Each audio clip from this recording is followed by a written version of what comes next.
Hello everyone, I'm Nora and this is Owlchemy Arts. In today's video we're going to be doing the 3 marker challenge. For materials we got some alcohol markers and we also just got some random pens. I'm guessing I'm going to do one of these ones. They're a little smaller. The 2 main colors I'll choose from here. To make this fair, I think I'm going to take them out of their case. Here we go. I'm not even sure if this one is actually still working, so just in case, I'll pick one more color. We got a blue-gray. Okay. All right, now for the little markers. These bigger markers are actually fabric markers, so I won't be using these. All right, now that they're all in front of me, I underestimate how many there are just because they are smaller in size. We got another gray. Okay, you know what? Just to make it fair, because I think these are pretty close in color, I'm gonna choose another one. Oh, you've got to be kidding me. I got a black. Okay, one more draw. Let's hope it's not gray or black. Oh, okay. So we got a Napoleon blue. Making our colors. I'm pretty sure it's going to be these 3, just because I'm fairly certain this one's fully dried out, so I've used it so much. But usually when I see this challenge done on YouTube, they take the colors that they got and they generate things that usually aren't in these colors. I'm just going to quickly swatch these. For this one, I'm pretty sure this is the dry out one. I guess we could check. Yep, it's a dud. Let's try the other end. Well, you know, this one's dry. Okay.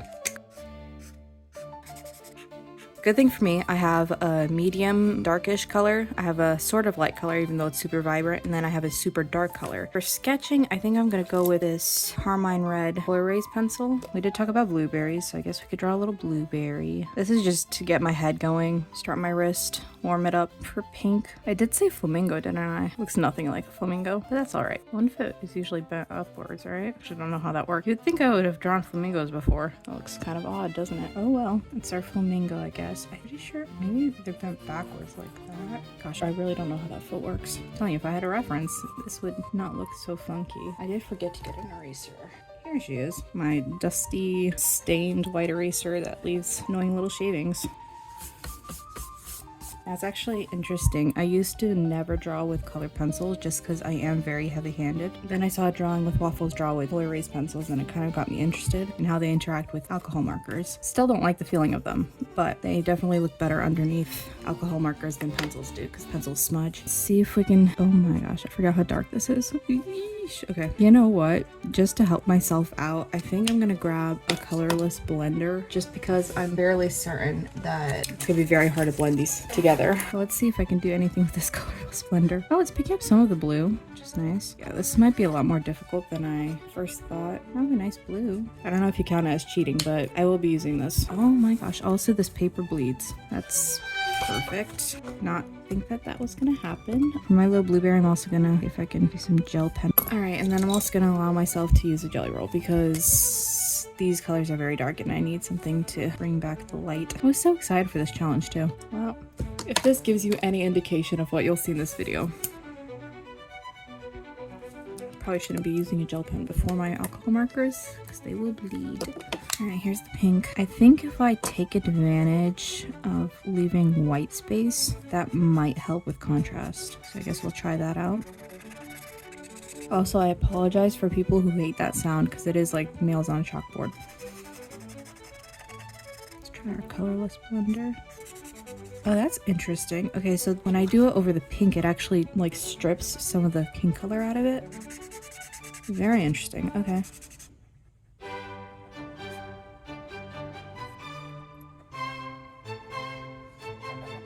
I think the hardest part of this actual challenge is talking while I still feel like I'm messing everything up. I mean, I find it hard to normally talk while I draw, but especially when it's not going well. Looks like a rubber ducky. It's okay. It's fine. It's just a sketch. This is another issue with me is that I have this thing called perfectionism, which it's not an actual like serious thing. It's just more of like a personality thing where I have to create stuff that looks like what it looks like in my mind's eye. I got that foot.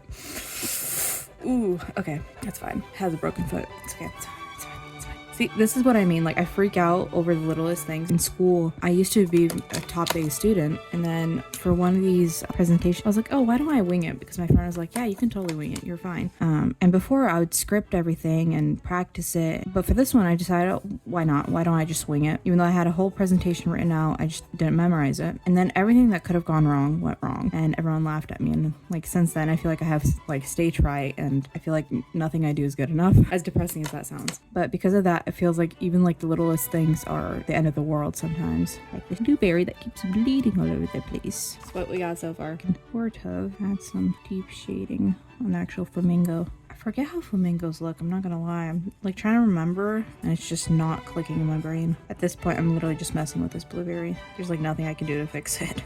Alright. It's more like a marble, but that's okay. Alright, so next thing that I'm gonna do is some sketching.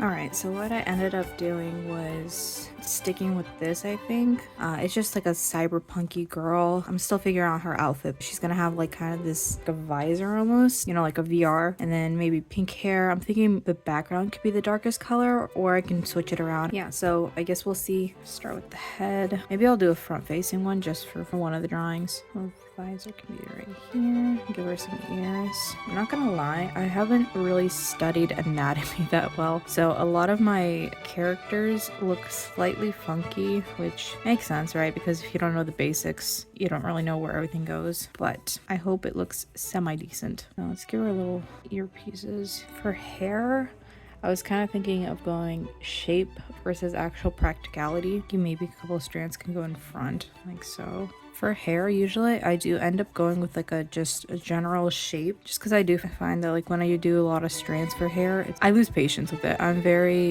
have to move on from things very quickly. I don't like sticking to one thing for too long. Thinking most of her hair will stay on this left side, just because I think I like the asymmetrical feel of it. I do think I might add like some little charms in the hair, like so.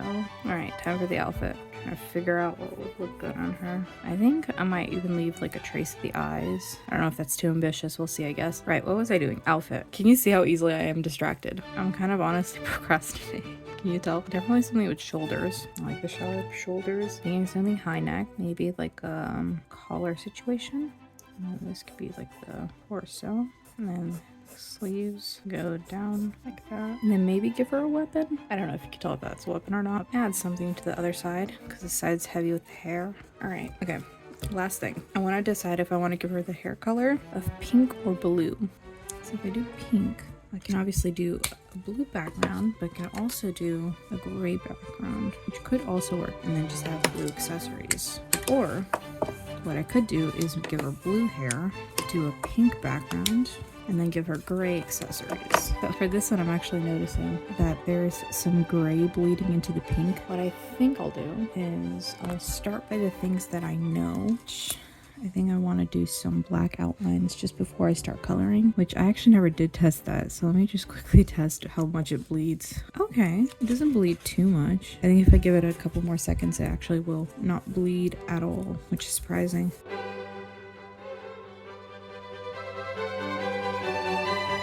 Noses are actually something I've been struggling with a lot, so usually I just add the little nostrils, especially if it's something dark like a gel pen. I don't like using it to create the little sides of the nose just because it's so dark. So usually when you draw mouths, the top lip is usually darker than the bottom lip. Sometimes I even go in with just straight black on the lip. Now I'm pretty sure the eyes should have been a little higher, which, you know, my bad. Let's give her some eyebrows, maybe balance out the face a little bit, because it's not like I can really lower the hair any more than it is. But I can add little strands, make the hair a little messier. Now for the little sword thingy, kind of looks like a key. Whenever I go over a sketch with like a pen, sometimes it works because I'm like deciding what lines are better and I'm cutting away at them. And then sometimes it doesn't because the sketch leaves it ambiguous, and I find that like the eye corrects what's wrong with the sketch easier than if it was rendered out. So in some cases I ruin my sketches by adding line art. Now for the neck, maybe make a little connector here. I'm thinking maybe double down on these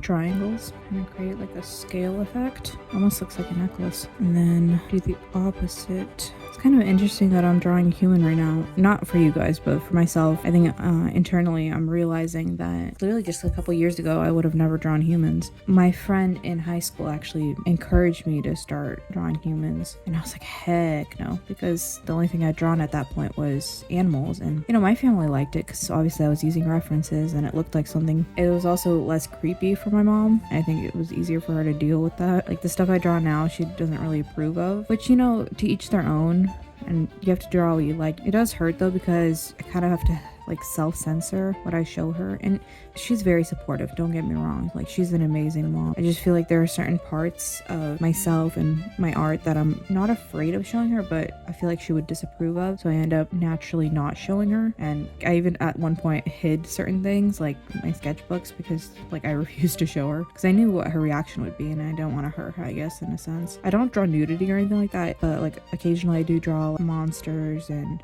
you know, creepy stuff.